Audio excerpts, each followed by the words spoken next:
नमस्कार, कैसे हैं आप लोग। आज के क्लास में हम लोग डिस्कस करने वाले हैं मानव नेत्र क्या होता है। यह हमें अद्भुत संसार को देखने में, रंग बिरंगों को वस्तु को देखने में सहायता करता है। यह अगर एक नेत्र की बात करें तो एक नेत्र से हम लोग 150 डिग्री कोण तक का क्षेत्र देख सकते हैं। दोनों नेत्रों से 180 डिग्री के क्षेत्रों तक के देख सकता है। यह उत्तल लेंस का बना होता है। मानव नेत्र की संरचना की बात करें तो परितारिका यानी आइरिस क्या होता है। यह हमारे आँख का रंगीन भाग, ये जो बड़ा वाला भाग होता है रंगीन भाग, इसे हम लोग परितारिका या आइरिस कहते हैं।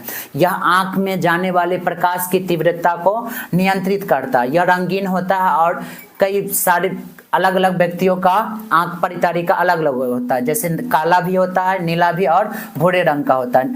काला आंख जैसे हम लोग परितारिका क्या है, काला है। ऐश्वर्या राय जी का परितारिका यानी आइरिस क्या है, नीला है। ऋतिक रोशन जी का भूरा है। तीव्र प्रकाश में यह क्या होता है, सिकुड़ जाता है, जिसके कारण यह प्रकाश हमारे आंख में कम प्रवेश करता है। अब बात करें पुतली का, पुतली क्या होता है, इसका रंग काला होता है, बीच में परितारिका के बीच में पाया जाता है। इसका आकार घटता और बढ़ता रहता है। जैसे ही हम लोग कहीं अंधेरे में जाते हैं तो उस समय पुतली का आकार क्या होता है, बढ़ जाता है। पुतली का आकार बढ़ेगा। जब हम लोग तीव्र प्रकाश में जाते हैं तो पुतली का आकार उस समय क्या हो जाता है, घट जाता है। अब पुतली का आकार को नियंत्रित कौन करता है, घटता बढ़ता कैसे है, तो उसको नियंत्रित करता है यही परितारिका के कारण ही पुतली का आकार बढ़ता घटता रहता है। इसे ही परितारिका कहते हैं, इसे पुतली कहते हैं। अब पढ़ेंगे कॉर्निया और स्क्लेरा क्या होता है। स्क्लेरा यह हमारे आंख के जो सफेद वाला भाग होता है उसे हम स्क्लेरा कहते हैं। अब हम लोग सीखेंगे कॉर्निया क्या होता है। तो मानव नेत्र का सबसे बाहरी भाग को ही हम लोग कॉर्निया कहते हैं। यह इसका कार्य होता है पुतली और आइरिस को सुरक्षा प्रदान करने का कार्य कॉर्निया ही करता है। और हमारे आंख का टेम्पर ग्लास कॉर्निया को ही कहते हैं। अगर कोई व्यक्ति नेत्र दान करता है तो उस समय कॉर्निया को ही दान में दिया जाता है। अब पढ़ेंगे नेत्र लेंस क्या होता है। तो मानव का नेत्र उत्तल लेंस का बना होता है। यह सबसे चमकीला भाग होता है। इसका कार्य होता है जो भी यहाँ से अगर प्रकाश आएगा उसका प्रतिबिंब रेटिना पर बनाने का कार्य उत्तल लेंस, यह नेत्र लेंस का ही कार्य होता है। उसके बाद यह नेत्र लेंस क्या होता है, छह मांसपेशियां जिसे हम सिलियरी मांसपेशियां कहते हैं उससे जुड़ा हुआ रहता है। यह नेत्र लेंस को क्या करता है, मजबूती प्रदान करता है। नेत्र लेंस को पकड़ कर रखने के कार्य सिलियरी मांसपेशी करता है। इसके कारण ही नेत्र का लंबाई, जैसे ये लेंस हो गया, अब जब ये सिलियरी मांसपेशियां क्या हो जाएगा, सिकुड़ेगा तो उस समय लेंस क्या हो गया, मोटा। उस समय लेंस मोटा होगा तो उस समय हमें नजदीक का वस्तु दिखाई देता है। जिस समय ये शिथिल यानी सिलियरी मांसपेशियां में तनाव आ गया तो लेंस क्या हो जाएगा, पतला। लेंस पतला हो जाएगा उस समय हम लोगों को दूर की वस्तु दिखाई देता है। तो प्रश्न पूछता है नेत्र लेंस की लंबाई आकार में परिवर्तन किसके कारण होता है, तो पक्षमावी या सिलियरी मांसपेशी के कारण नेत्र लेंस में परिवर्तन होता है। अब हम लोग सीखेंगे समायोजन क्षमता क्या होता है। जब हम लोग किसी नज़दीक को वस्तु को देखते हैं तो उस समय हमारा लेंस क्या हो जाता है, ये मोटा हो जाता है। ये लेंस मोटा हो जाता है जिसके कारण नज़दीक के वस्तु दिखाई देता है। जब हम लोग क्या करते हैं, दूर के वस्तु देखते हैं तो इस समय हमारा लेंस क्या हो जाता है, पतला हो जाता है जिसके कारण दूर की वस्तु दिखाई देता है। तो यह लेंस मोटा और पतला किसके कारण होता है, इसके आकृति में परिवर्तन किसके कारण हो रहा है, तो इसे बोलते हैं पक्षमावी या सिलियरी मांसपेशी के कारण लेंस के आकार में क्या होता है, परिवर्तन आता है।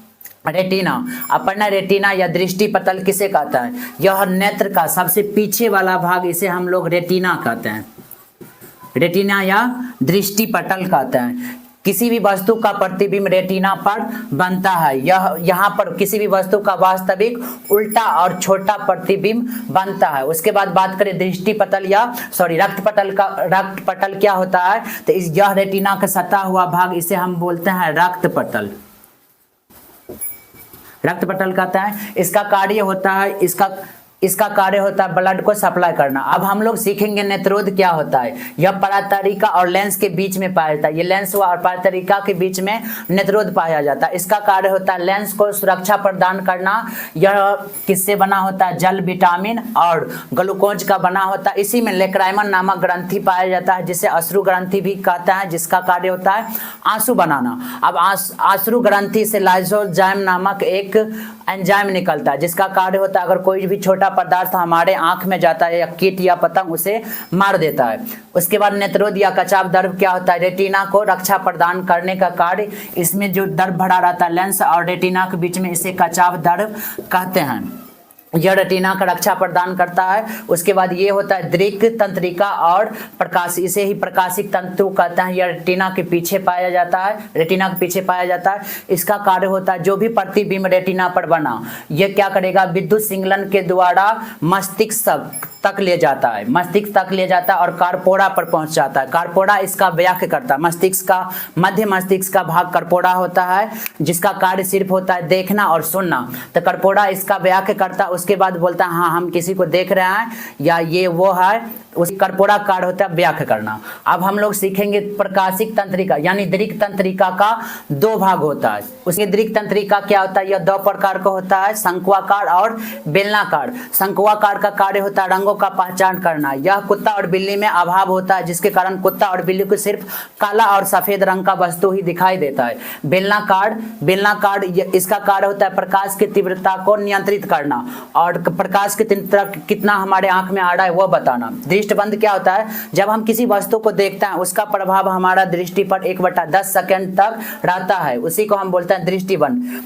टिपिडम लूसिडम यह जानवरों में पाया जाता है, जितने भी जानवर होता है, जिसके कारण किसी भी जानवर को अगर हम रात में देखें तो उसका आंख चमकते रहता है। यह किसके कारण होता है, टिपिडम लूसिडम के कारण। इसमें एक और विशेष प्रकार का रासायनिक पदार्थ पाया जाता है जिसे हम जिंक कहते हैं। डाल्टनिज्म प्रोटोनपिया एक बीमारी है जिसके कारण व्यक्ति को लाल रंग का पहचान नहीं हो पाता है। रक्तवर्णता क्या होता है, इसमें व्यक्ति को लाल और हरे रंग का पहचान नहीं हो पाता, उसे हम रक्तवर्णता कहते हैं। अगर वीडियो अच्छा लगे तो अपने दोस्तों के साथ शेयर करें। Thank you.